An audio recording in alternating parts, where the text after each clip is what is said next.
Hello everyone, टॉपैक online एक educational platform है initiated by toppers academy Bokaro steel city. यहाँ पे स्टूडेंट्स को क्लास 8 से लेकर के क्लास 12 तक का सारा स्टडी मटेरियल मिल जाएगा, सारे वीडियोस और वेबसाइट के थ्रू नोट्स के फॉर्म में। तो अगर आपको हमारा कंटेंट पसंद आता है तो please do like, share and subscribe to our channel. ज्यादा से ज्यादा लोगों तक शेयर कीजिए ताकि हमें भी काम करने का मोटिवेशन मिलता रहे। तो चलिए जो वीडियो स्टार्ट करते हैं। Thank you. हेलो एवरीवन, टॉपैक ऑनलाइन के इस प्लेटफॉर्म में आप सभी का स्वागत है। आज हम लोग अपने लेक्चर सीरीज को आगे बढ़ाते हुए लेक्चर 8 में पहुंच चुके हैं। सेट थ्योरी क्लास 11th का ये चैप्टर 1 चल रहा है। जिन लोगों ने लेक्चर 1 से लेक्चर 7 तक नहीं देखा है तो आप लोग प्लीज जाकर के पहले वो सारे लेक्चर्स को देखिए, फिर लेक्चर 8 में आइए तो आपको बेहतर समझ में आएगा। तो देखिए, इस लेक्चर में जो हम लोग बात करेंगे उसको शुरू करने से पहले मैं आपको बता दूं कि जो लोग भी बोकारो स्टील सिटी या उसके आसपास रहते हैं और हमसे ऑफलाइन कोचिंग में भी कनेक्ट करना चाहते हैं तो आप हमें कनेक्ट कर सकते हैं। आपको क्या करना है, गूगल मैप में जाकर के सर्च करना है टॉपर्स एकेडमी बोकारो और वहां पे आपको कॉन्टैक्ट से लेके सब कुछ आ जाएगा। आप हमें विजिट कर सकते हैं, हमसे आप व्हाट्सएप पे भी जुड़ सकते हैं, वहां नंबर आपको मिल जाएगा। तो ये देखिए, हम लोग लेक्चर 8 को स्टार्ट करेंगे। लेक्चर 8 का कॉन्सेप्ट क्या है? लेक्चर 8 में हम लोग दो चीज कवर करेंगे। पहला चीज कि स्पेशल ऑपरेशंस ऑन सेट्स और उनसे जुड़े हुए वेन डायग्राम्स, इसको कवर करेंगे और यही अपना लेक्चर 8 बनाएगा। आज हम लोग शुरू करते हैं सबसे पहले कि भाई सेट को ना हम लोग डायग्राम के रूप में भी रिप्रेजेंट कर सकते हैं। तो जो डायग्रामेटिक रिप्रेजेंटेशन ऑफ सेट होता है उसको हम लोग वेन डायग्राम्स कहते हैं। यूलर वेन ने इसको बनाया था, इसीलिए उनके नाम पे ये पूरा डायग्राम्स के नाम को रखा गया है वेन डायग्राम। अब वेन डायग्राम में जो पहला टर्म अपने को जानना है वो है, मतलब यहां पे हम लोग टर्म्स को भी सीखेंगे और उनका वेन डायग्राम्स भी सीखेंगे। तो आप टर्म्स पे भी फोकस कीजिएगा, सिंबल्स पे फोकस कीजिएगा, उसका क्या उपयोग है उस पे फोकस कीजिएगा और साथ ही साथ डायग्राम कैसे बनता है इसको भी देखिएगा। तो सबसे पहले शुरू करते हैं यूनिवर्सल सेट से। यूनिवर्सल सेट, इसको अगर हम सिंबॉलिक रूप में दिखाएं तो कैपिटल यू से रिप्रेजेंट किया जाता है यूनिवर्सल सेट को। ये कौन सा सेट है? किसी एक सिनेरियो में जितने भी टर्म्स आते हैं वो सारे टर्म्स को अगर हम लोग एक सेट में डाल दें तो उसको हम लोग यूनिवर्सल सेट बोलते हैं। जैसे एग्जांपल के तौर पे मान लेते हैं कि हम बोले सेट ऑफ इवन नंबर्स, ठीक है, और दूसरा हम बोले सेट ऑफ ऑड नंबर्स। अब जैसे ही ये दोनों बात हम बोल दिए तो क्या कोई ऐसा सेट बन सकता है जिसमें ये दोनों ही सेट आ जाए? एक सिनेरियो में जितने भी एलिमेंट्स आ रहे हैं वो सारे एक सेट में आ जाए तो उसको हम लोग यूनिवर्सल सेट बोलते हैं। बात क्लियर है?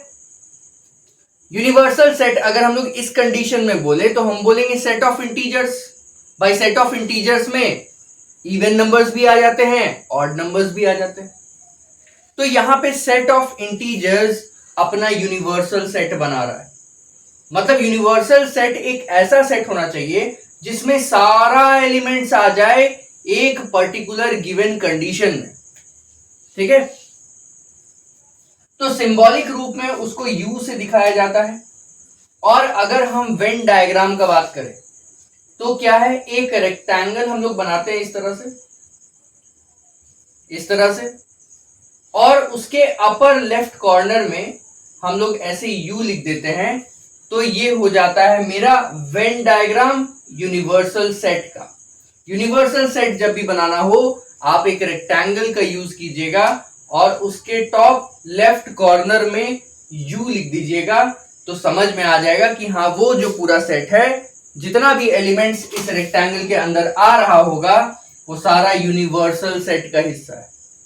ठीक है, तो एक रेक्टेंगल टॉप लेफ्ट कॉर्नर में यू और इसके अंदर आने वाला सारा एलिमेंट्स अंदर लिखा जाएगा। जैसे कुछ भी लिख सकते हैं, 1 है ना, 2 4 9 6 कुछ भी हो सकता है। जो भी एलिमेंट आ रहा है यूनिवर्सल सेट में वो सब इस जगह पे लिखा जाएगा। तो यूनिवर्सल सेट के बारे में पढ़ लिए और उसका वेन डायग्राम किस तरह का होना चाहिए वो देख लिए। ठीक है, होपफुली आपको क्लियर हुआ होगा, देख लीजिए अच्छे से। अब इसके बाद यूनिवर्सल सेट तो क्या है, वो तो सारे सेट्स का एक मेल है। एक सिनेरियो में आने वाला जितना भी सेट है वो सबका एक कॉम्बाइंड फॉर्म है, उसको हम लोग यूनिवर्सल सेट बोल रहे हैं। अब क्या होता है ना कि जब अपने पास दो या दो से अधिक सेट्स होते हैं तो जैसे हम लोग नंबर्स में ऐड सब्ट्रैक्ट मल्टीप्लाई डिवाइड करते हैं ना ऑपरेशंस, वैसे ही सेट में भी कुछ ऑपरेशंस होते हैं। दो सेट है ना, ए और बी, दोनों का अपना अपना एलिमेंट है, तो भाई कुछ ऑपरेशंस है जो हम लोग करेंगे तो ए और बी से जुड़ा हुआ वैल्यूज निकाल सकते हैं। क्या क्या ऑपरेशंस है वो देख लेते हैं।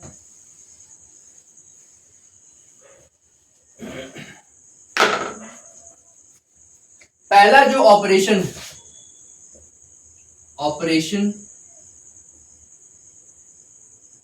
ऑन सेट्स, पहला जो ऑपरेशन है उसको हम लोग बोलते हैं यूनियन ऑफ सेट्स।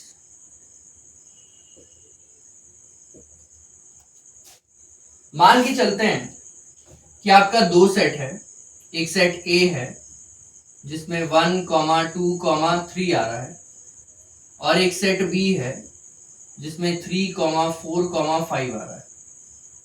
ठीक है, तो आपको बोला कि ए यूनियन बी कीजिए। पहले तो यूनियन का सिंबल देख लीजिए। यूनियन का सिंबल ऐसा होता है, इसको यू नहीं बोला जाता है, ये सिंबल है यूनियन का। ठीक है, ऐसा होता है।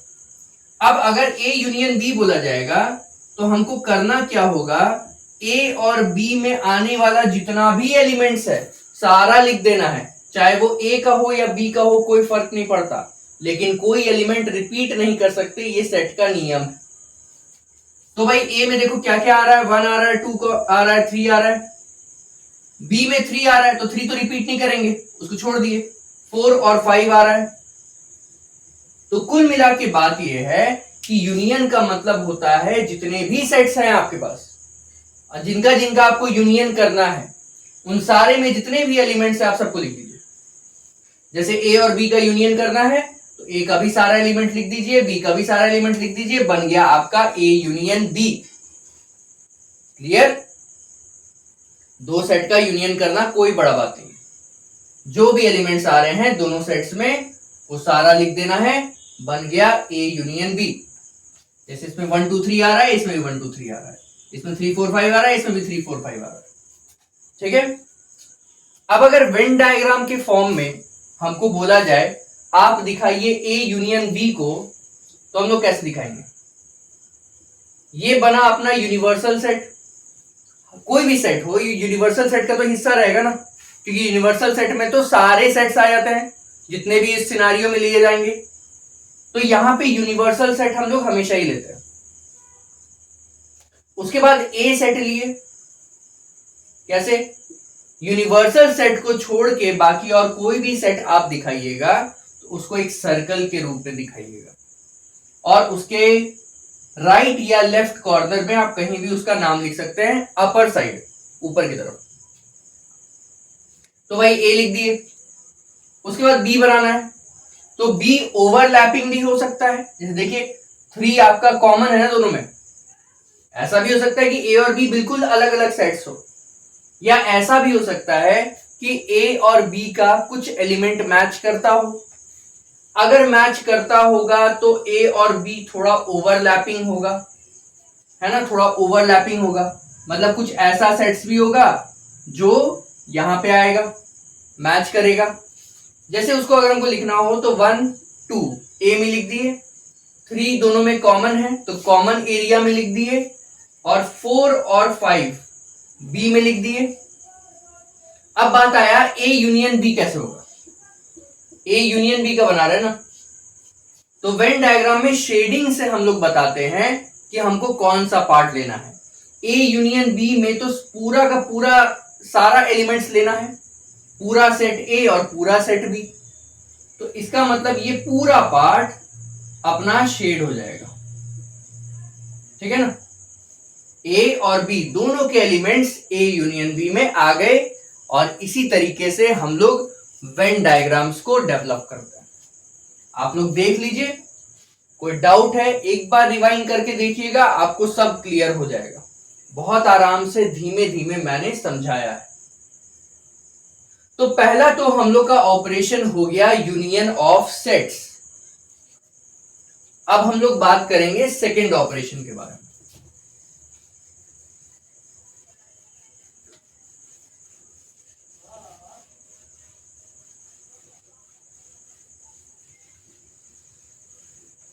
होपफुली आप सब लिखते जा रहे होंगे, जैसे जैसे मैं लिखवा रहा हूं, यहां बोर्ड पे नोट हो रहा है, वैसे वैसे आप लोग भी अपने नोटबुक्स में लिखते जाइए।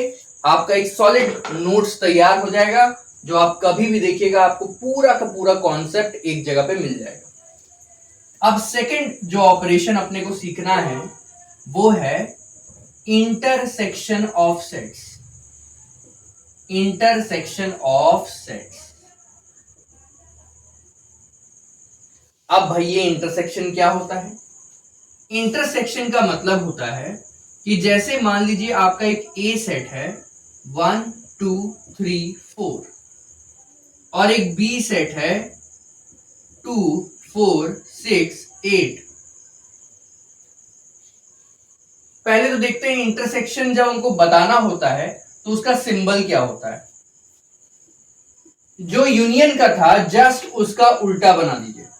यूनियन कैसे था? यू जैसा था नीचे से, तो इंटरसेक्शन कैसा होगा? उल्टा यू, ऊपर की तरफ से। ये इंटरसेक्शन हो गया। अब इंटरसेक्शन का जब हम लोग बात करेंगे तो हम बोलना चाह रहे हैं कि कौन कौन सा एलिमेंट है गिवन सेट्स में, जो क्वेश्चन में गिवन है। जैसे एग्जांपल के तौर पे ए इंटरसेक्शन बी बोला, तो हम सोचेंगे कि ए और बी में कौन कौन सा ऐसा एलिमेंट है जो कॉमन है। कॉमन है, कॉमन मतलब दोनों में है, ए में भी मिल जाएगा बी में भी मिल जाएगा, और वही अपना ए इंटरसेक्शन बी का सेट बनाएगा। तो भाई कॉमन देखिए, यहां पे 2 कॉमन, 4 कॉमन, बाकी तो कुछ भी कॉमन नहीं है, एक जैसा नहीं है, सिर्फ 2 और 4 है। तो ये जो कॉमन एलिमेंट्स होते हैं ना, वही ए इंटरसेक्शन बी का सेट बनाते हैं। क्लियर हो गया? यूनियन में सारा एलिमेंट्स लिखा जाता है और इंटरसेक्शन में सिर्फ कॉमन एलिमेंट्स लिखा जाता है। तो अगर हम लोग इसका वेन डायग्राम डेवलप करना चाहे तो हम क्या करेंगे? सबसे पहले तो भाई यूनिवर्सल सेट बनाना है, वो तो कंपलसरी है ना, वो कंपलसरी है। उसके बाद आपको 2 सेट लेने बोला है तो 2 सेट लेते हैं, और दोनों में कुछ कॉमन एलिमेंट्स है तो कॉमन पार्ट भी बनाना पड़ेगा, है ना, ये कॉमन पार्ट होना चाहिए। उसके बाद कॉमन पार्ट में कौन कौन सा रहेगा? 2 और 4 रहेगा। उसके बाद ए में बचा हुआ 1 और 3 और बी में बचा हुआ 6 और 8। ठीक है। अब ये जो 2 और 4 है ये कॉमन है, और वही तो चाहिए इंटरसेक्शन में। क्या चाहिए? जो कॉमन एलिमेंट्स है। तो अगर हमको ए इंटरसेक्शन बी को शेड करना हो तो हम सिर्फ ये कॉमन एलिमेंट वाले पार्ट को शेड कर देंगे, हो गया ए इंटरसेक्शन बी। क्लियर है? बड़ा आराम से बता रहा हूं, ध्यान से समझिए। ए इंटरसेक्शन बी मतलब क्या? Common elements. कॉमन एलिमेंट्स तो इसी एरिया में आएगा ना जहां ओवरलैप कर रहा है दोनों सेट्स, तो यहां पे कॉमन एलिमेंट्स आएगा, इसीलिए इस पार्ट को शेड कर देंगे। तो A intersection B Venn diagram के थ्रू रिप्रेजेंट हो जाएगा। ठीक है, ध्यान से देखिए, होपफुली आपको समझ में आ गया होगा। बढ़ते हैं नेक्स्ट में, तो थर्ड पार्ट जो है वो देख लेते हैं। तीसरा जो टाइप का सेट्स होता है वो हम लोग देखेंगे disjoint sets. Disjoint sets, disjoint का मतलब है बिल्कुल जुड़ा हुआ नहीं है। सिंपल सा बात है, दो सेट आपस में जुड़ा हुआ कब नहीं होगा, है ना। दो सेट बनाए, दोनों आपस में जुड़ा हुआ कब नहीं होगा, जब कोई ओवरलैपिंग एलिमेंट्स नहीं होगा, है ना। अगर कोई ओवरलैपिंग एलिमेंट्स ही नहीं होगा, कोई कॉमन एलिमेंट होगा ही नहीं, तो दोनों जुड़ेगा क्यों, अलग अलग रहेगा। क्लियर है। एग्जाम्पल देखते हैं, थोड़ा समझ में आ जाएगा। मान के चलिए कि एक ए सेट है 1 2 3 और एक बी सेट है 4 5 6। क्या दोनों में कोई भी एलिमेंट कॉमन है, नहीं है। तो इसका मतलब ए इंटरसेक्शन बी का जब हम लोग बात करेंगे तो उसमें तो कोई एलिमेंट नहीं आएगा, इसका मतलब नल सेट आ जाएगा, है ना। नल सेट आ गया।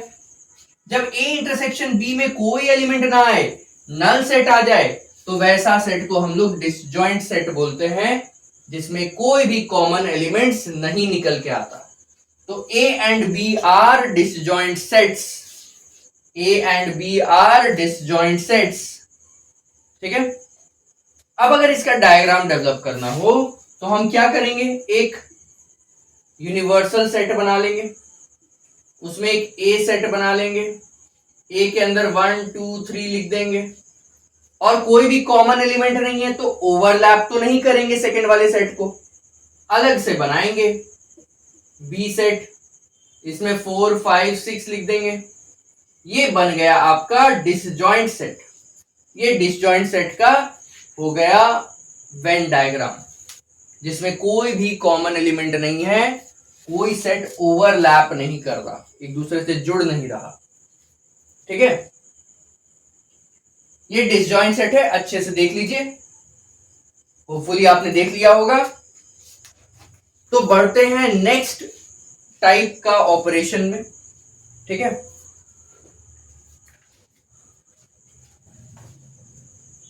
जो नेक्स्ट ऑपरेशन है सेट पे वो है डिफरेंस ऑफ सेट्स।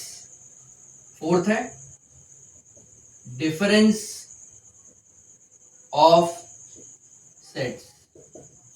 डिफरेंस मतलब समझते हैं ना, सब्ट्रैक्ट करना, माइनस करना, ठीक है ना। तो डिफरेंस मतलब हो गया माइनस करना है। तो अपने को क्या है, माइनस करना सीखना है कि कैसे सब्ट्रैक्ट करते हैं। मान के चलते इसको एग्जाम्पल समझाते हैं, ज्यादा अच्छा समझ में आएगा। एक एग्जाम्पल लेते हैं, ए सेट 2 4 6 8 और 9 है। उसके बाद बी सेट 6 9 3 15 ये है, ठीक है। अब अपने को क्या बोला ना, दो ऑपरेशन करके दिखाइए। पहला a माइनस बी, दूसरा b minus A. a minus B करिए और b माइनस ए करिए, इसी को बोलते हैं डिफरेंस। देखते हैं कि आंसर क्या आता है। पहले समझिए a माइनस बी का मतलब क्या है। a माइनस बी का मतलब है कि a सेट में से बी सेट में आने वाले जितने भी एलिमेंट्स हैं वो सब को हटा दीजिए, ठीक है। ए सेट से बी सेट के आने वाले जितने भी एलिमेंट्स हैं वो सब को हटा दीजिए। मतलब हमको ए सेट लिखना है और उसमें आने वाला जितना भी बी सेट का एलिमेंट है वो सबको हटा देना है और फिर लिख देना है, तो ए माइनस बी बन जाएगा। थोड़ा बना के देखते हैं। जैसे ये ए सेट है, ठीक है।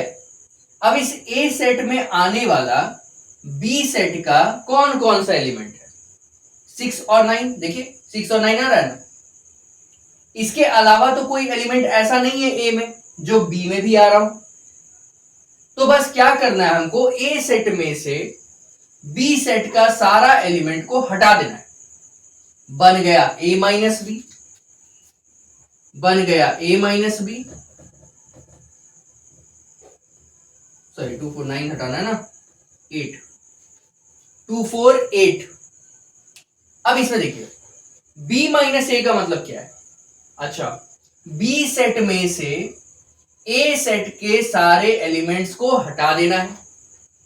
बी सेट में से ए सेट के सारे एलिमेंट्स को हटा देना है। तो भाई बी सेट अपने पास है, इसमें से कौन कौन सा ऐसा एलिमेंट है जो ए में भी आ रहा है। तो भाई 6 और 9 आ रहा है ना, तो 6 और 9 को हटा दो, बन गया बी माइनस ए। 3 और 15 क्लियर है। मतलब पहला वाला जो सेट लिखा होगा उसमें से दूसरा सेट का जितना भी एलिमेंट है ना उसको एलिमिनेट कर देना है, हटा देना है। बाकी जो बच गया उसका सेट बना के लिख दो, तो डिफरेंस निकल के आ जाता है। और इसमें अगर हम लोग a माइनस बी बोले या b माइनस ए बोले, दोनों इक्वल नहीं है। ध्यान से देखिए, अलग अलग आंसर आ रहा है। तो a minus B is not equal to b minus A. ठीक है। अब बात होता है कि अगर हमको a माइनस बी का वेन डायग्राम बनाना हो तो हम कैसे बनाएंगे। पहले हम a माइनस बी का बना के देखते हैं। ये अपना हो गया यूनिवर्सल सेट, ये a सेट और ओवरलैपिंग है तो b सेट को भी सटा के लिख देंगे। a यहां पे हो गया, b यहां पे हो गया। यहां पे देखिए कॉमन कौन कौन सा है, 6 और 9, तो 6 और 9 को कॉमन एरिया में लिख देते हैं। बाकी 2 4 और 8 को अलग से लिख दिए ए में, और 3 और 15 को लिख दिए बी में। बन गया पूरा सेट का वेन डायग्राम। अब इसमें a माइनस बी बनाना है। अच्छा, a में आने वाला जितना भी एलिमेंट है उसमें से b का एलिमेंट को हटा दो, तो बचा कितना, सिर्फ इतना ना। ये कॉमन एलिमेंट तो हट गया ना, क्योंकि ये तो b में आ रहा था, तो ये तो हट गया, तो सिर्फ इतना बच गया। इसीलिए ये हो गया a माइनस बी। क्लियर है। अब दूसरा देखते हैं, b minus A. b minus a universal set, ये हो गया a, ओवरलैपिंग है, ये हो गया b। कॉमन क्या क्या था, 6 और 9, इधर 3 और 15, इधर 2 4 8। अब बोल रहा है b माइनस ए, तो b में आने वाला जितना भी a का एलिमेंट है उसको हटा दो, तो ये पूरा हट गया, बचा सिर्फ ये वाला। ठीक है। तो b माइनस ए में सिर्फ इतना पार्ट आ जाएगा, सिर्फ इतना पार्ट। रीजन बीइंग कि हमको b का एलिमेंट रखना है लेकिन a वाला एलिमेंट नहीं रखना है, और a माइनस बी में सिर्फ इतना पार्ट आ जाएगा। रीजन बीइंग कि हमको a का एलिमेंट रखना है लेकिन b का एलिमेंट को नहीं रखना है। तो ये कॉमन एलिमेंट तो b में आ रहा है, उसको हटाओ। यहां कॉमन एलिमेंट a में आ रहा है, उसको हटाओ। इसी को बोलते हैं डिफरेंस। उम्मीद है कि आपको क्लियरली समझ में आया होगा। ठीक है। नेक्स्ट जो अपने को पढ़ना है, फिफ्थ टाइप का ऑपरेशन। अगला ऑपरेशन फिफ्थ नंबर जो है वो है सिमेट्रिक डिफरेंस। Symmetric difference. जब सिमेट्रिक डिफरेंस का बात करते हैं तो उसका सिंबल होता है triangle. Symmetric difference, symmetric difference का क्या होता है ना सीन, कि भाई मान के चलते हैं, समझाने के लिए आपको एक एग्जांपल लेते हैं। सेम एग्जांपल पिछला वाला, ए सेट है, वो है 2 4 6 9 और 8, और बी सेट है 3 6 9 15। ठीक है। और अब हमको बोल रहा है ए और बी का सिमेट्रिक डिफरेंस कैलकुलेट कीजिए। ए और बी का सिमेट्रिक डिफरेंस का सेट बनाइए। बड़ा आसान है, कुछ नहीं करना। इसमें ए और बी का सारा एलिमेंट्स लिखा जाता है, सिवाय उन एलिमेंट्स के जो दोनों में कॉमन होते हैं। ठीक है। जैसे ए और बी का सारा एलिमेंट्स लिखना है, तो भाई ए यूनियन बी लेना पड़ेगा हमको, क्योंकि ए और बी का सारा एलिमेंट्स लिखना है तो यूनियन करेंगे, लेकिन उसमें से वो सारा एलिमेंट्स को हटा देना है जो दोनों में कॉमन आ रहा है। तो भाई इसमें माइनस क्या करना होगा, जो कॉमन एलिमेंट है। कॉमन कैसे निकलता है, इंटरसेक्शन से, अभी पढ़े थे पीछे। तो भाई यूनियन करके उसमें से इंटरसेक्शन वाला एलिमेंट्स को हटा दो, टोटल एलिमेंट्स लेकर के उसमें से जो कॉमन एलिमेंट्स है उसको हटा दो, जो बच गया वो set A symmetric difference of A and B हो जाता है। तो भाई देख लेते हैं कॉमन क्या क्या है, 6 9 6 9। तो 6 9 को हटा के बाकी जितना एलिमेंट है दोनों में वो सब लिख दो। 2 4 8 3 15, ये बन गया अपना symmetric difference of A and B का set. Symmetric difference of A and B का सेट। अब इसका अगर हमको वेन डायग्राम बनाना हो तो क्या करेंगे, यूनिवर्सल सेट लेंगे, ए सेट बनाएंगे, बी सेट बनाएंगे। कॉमन है इसलिए कॉमन ले लेते हैं, अगर डिसजॉइंट होता तो अलग अलग लेते। कॉमन क्या क्या है, 6 और 9। उसका इधर क्या क्या है, 2 4 और 8। इधर क्या क्या है, 3 और 15। तो भाई कॉमन एलिमेंट नहीं लेना है, बाकी सब ले सकते हैं। तो इधर का भी पूरा शेड कर दो, कॉमन वाला छोड़ दो, और इधर का भी पूरा शेड कर दो, कॉमन वाला छोड़ दो। ये बन गया सिमेट्रिक डिफरेंस का वेन डायग्राम। क्लियर है। अब आते हैं लास्ट कॉन्सेप्ट जो 6th ऑपरेशन है, उसमें लास्ट ऑपरेशन है कॉम्प्लीमेंट ऑफ अ सेट। ठीक है, ये कॉम्प्लीमेंट ऑफ अ सेट है। इसको समझना बड़ा आसान है। देखिए आपके सामने ना एक यूनिवर्सल सेट रहता है, जैसे हम यूनिवर्सल सेट में डाल दिए 3 4 5 6 7 8 9 10, 1 से 10 तक का नंबर यूनिवर्सल सेट में डाल दिए। मतलब कोई ऐसा सिनेरियो है जिसमें 1 से 10 तक का नंबर बार बार आ रहा है, तो वो यूनिवर्सल सेट हो गया। और हम एक सेट ए ले लिए जिसमें क्या है, सिर्फ इवन नंबर्स है, 2 4 6 8 10। अगर हमको बोलता है कि आप एक कॉम्प्लीमेंट बनाइए, कॉम्प्लीमेंट ऐसे ऊपर से एक छोटा सा डैश टाइप का लगा के कॉम्प्लीमेंट का सिंबल हो जाता है। अगर आप एक कॉम्प्लीमेंट बनाइए तो क्या करना है हमको, जो यूनिवर्सल सेट है ना उसमें से ए सेट को माइनस कर देना है। मतलब यूनिवर्सल सेट का सारा एलिमेंट लिख देना है सिवाय वो सारे एलिमेंट्स के जो ए में ऑलरेडी है।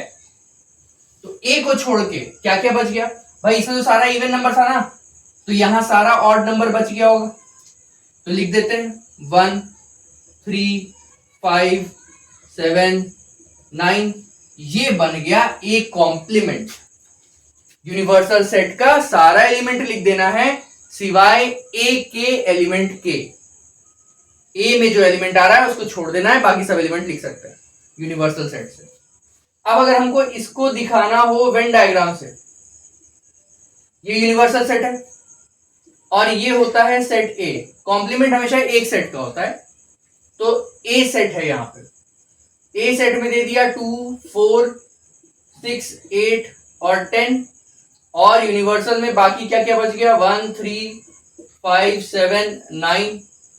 ठीक है ना, ये टोटल यूनिवर्सल सेट बन गया है ना, 1 2 3 4 5 करके पूरा 10 तक हो गया, जिसमें से 2 4 6 8 10 जो है ए सेट के अंदर है और बाकी ए सेट के बाहर है। अब बोल रहा है ए कॉम्प्लीमेंट, तो भाई हम यूनिवर्सल का सारा एलिमेंट लिख सकते हैं जो ए में नहीं है, तो हम ये पार्ट शेड कर देंगे पूरा, लेकिन ए को शेड नहीं करेंगे क्योंकि वो तो लेना नहीं है हमको। ठीक है, ये बन गया अपना ए कॉम्प्लीमेंट का वेन डायग्राम। ठीक है, अच्छे से देख लीजिए। उम्मीद है कि आज का लेक्चर आपको अच्छे से क्लियर हुआ होगा। तो हम लोग इसी तरह के और कॉन्सेप्ट के साथ नेक्स्ट लेक्चर में मिलेंगे, और आपको प्रैक्टिस सेशन भी मिलेगा इसी वीडियो सीरीज में। प्रैक्टिस सेशंस को भी अटेंड करते जाइएगा। जितना ज़्यादा अटेंडेंस रखिएगा उतना ज़्यादा आप सीखिएगा। ध्यान से पढ़ाई कीजिए, अच्छे से पढ़ाई कीजिए, और हम सबसे मिलते हैं अगले वीडियो में नए कॉन्सेप्ट के साथ। तब तक पढ़ते रहिए, आगे बढ़ते रहिए। Thank you.